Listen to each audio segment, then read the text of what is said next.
Hello to the chicos and the chicas. Welcome back. I am back. You didn't probably know this, but in the past 2 weeks I was away on holidays, but of course the videos kept on uploading because I pre-recorded stuff. My vacation has been extended by a volcano eruption, which was a bit of an unfortunate story because indeed now there was a bigger gap between this video that you're watching now and the one before, but here I am.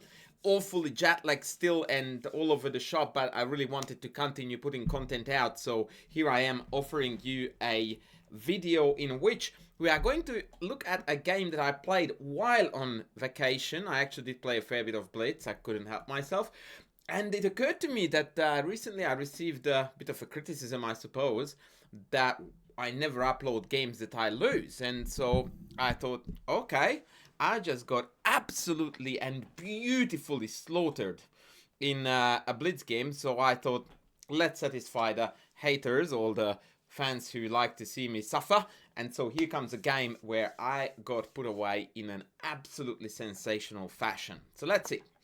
The game started off with a very, very lame Sicilian. I tried to avoid symmetrical structures by playing d5, which I always say is objectively best, but it's boring as heck and I wanted to have some sort of fun. So I opted for this structure, which is likely going to transpose back into some kind of a Ruy Lopez. Bishop b7, knight f1, queen c7, bishop f4. I also thought that this was, by the way, a sus move. And indeed, the engine also disapproves. Knight e5 comes to mind. I don't know why I didn't play that. Instead, knight g3 would have been a lot more normal here. Yeah, knight d7, d4, and this is where I started to derail. Knight a5 was a very good move here, with the idea of bishop c2, knight c4. This is surprisingly annoying because now b2 is hanging, and b3 is well met by knight a3 when we managed to hunt down the bishop pair, because bishop d3 is met by c4. Bishop can't go back here because e4 is hanging, and otherwise, once again, we obtain the bishop pair and black is already better. So best is probably against knight c4 to do either rook b1, when take and then pawn e5 is very strongly reminiscent of a Ruy Lopez Chigorin, indeed. Yeah, that would have been better. I had this idea in my mind that I wanted to play c4 and d5, and I thought that it was good for me because any pawn move would surrender the c5 square for me, and otherwise I can just play on the queen side and be happy. Not quite the case. After bishop g3, I'm looking down the barrel of this knight maneuver as well as knight e3 to f5. Both of them are quite painful, and the pressure on the e5 pawn is also a little bit unpleasant, so this is not the story that I really wanted to be in.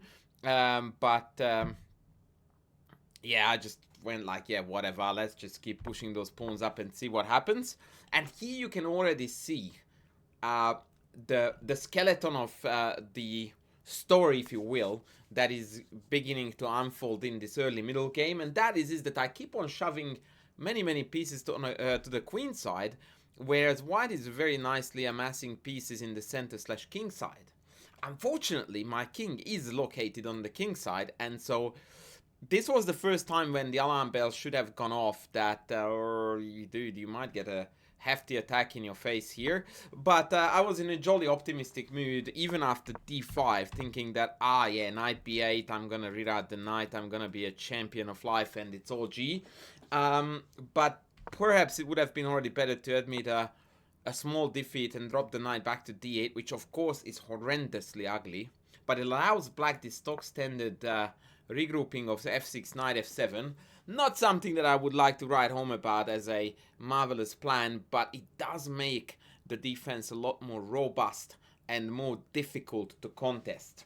Ugly, but sometimes when you defend, you have to play ugly chess. I played ugly without defending, mind you, so there is that, because here, due to some unexplainable brain fart / brain explosion, I decided that my best course of action was to put my queen, of all pieces, on c5, to delay f4 and to threaten with b4.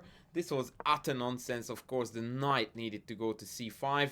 And I looked at a line here with f4 even here I'm in a bit of a trouble. After take, knight d7, knight g4, I can't really properly claim the e5 square.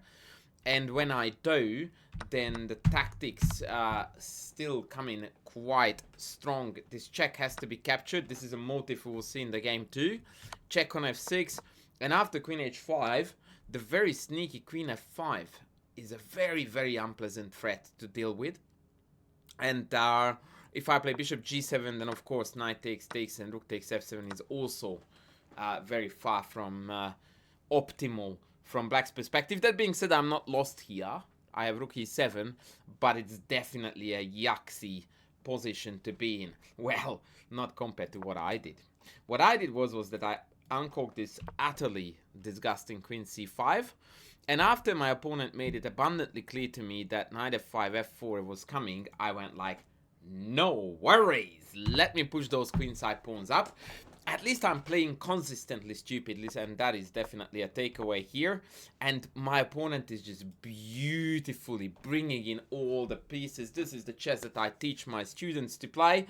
And what I am doing, polishing the doorknob while the house is on fire, is what Hungarian chess coaches like to say in scenarios like this, when I'm pushing these pawns up hoping to create a weakness of some sort on the queen side, when I'm getting absolutely brutalized and checkmated on the king side.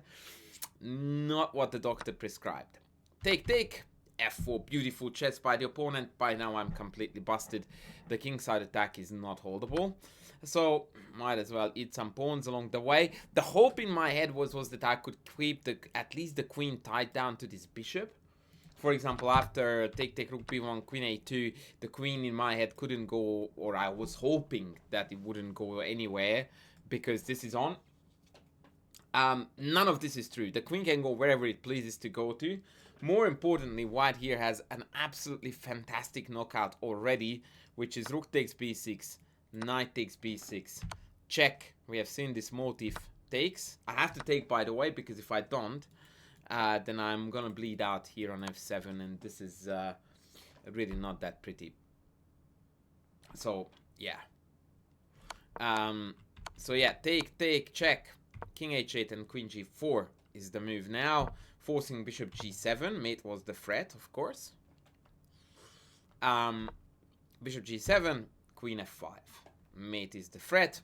I have to take, check, king h8, and there comes the beaut, bishop h4, creating a marvelous checkmate threat on f6, and black doesn't have adequate sources to fend this off, and I am dead lost due to a beautiful attack. Now, this didn't happen in the game. My opponent instead went queen f3, highlighting once again how ridiculous my concept was of, oh, I will be able to tie their queen down to the bishop. No, I won't. They have got 47,962 attackers exactly on the king side, and I've got nothing.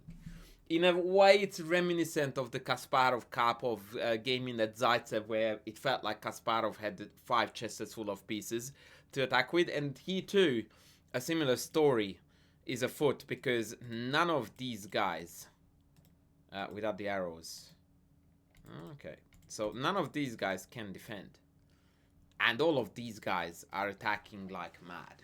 So yeah, at this point I just went like, yeah, Hail Mary, let's see if I can survive this.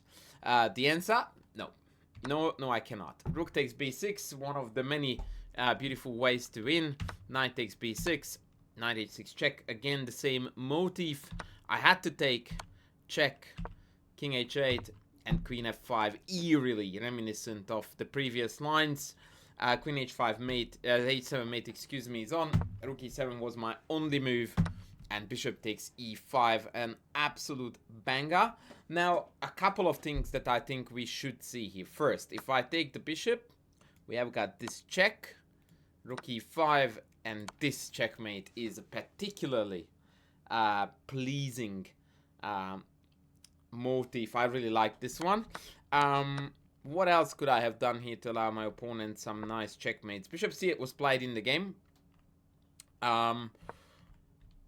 Yeah, if I go rook f7, then still knight e8. And I'm still getting mated here, here, here, here, here, and here. And it's Matutski. So that is not gonna cut it either. And of course, if I... Yeah, bishop g7 allows the mate here. If I go rook g7, then still 98. Okay, this is nice. This is nice. This is nice. 98. Once again, the disconnect on the 8th rank. Rook takes, queen, rook takes, and rook takes mate, exploiting the pin. Wow. And so I played bishop c8, and I was actually a terrible, terrible loser here, because I really, and I genuinely regret that I didn't allow my opponent to play out the mate. And I resigned the game here. I could have chosen to get mated with queen f8. Not bad. And yeah, I guess that would have been the way to go about life here. Or rook g7, queen f8 is also good, or king j, queen f8. Yeah, queen f8 is just mate against every move.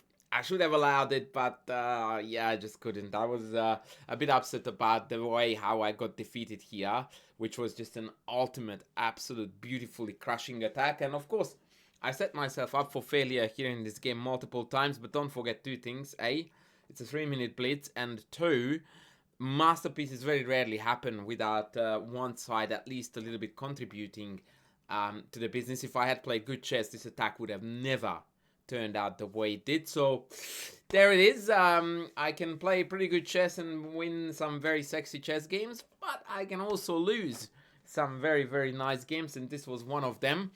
I did play a lot of awesome games, by the way, which I'm also going to show you, but for today I wanted to show you that, yeah, I am a big enough boy to show you that after, not often, but every now and then I do get defeated in style. I hope you guys enjoyed it. Next video I am hoping to bring you a victory, but this is gonna be it for now. Thank you very much for watching. Please don't forget to comment, to like, to sub, and I will see you in the next one shortly.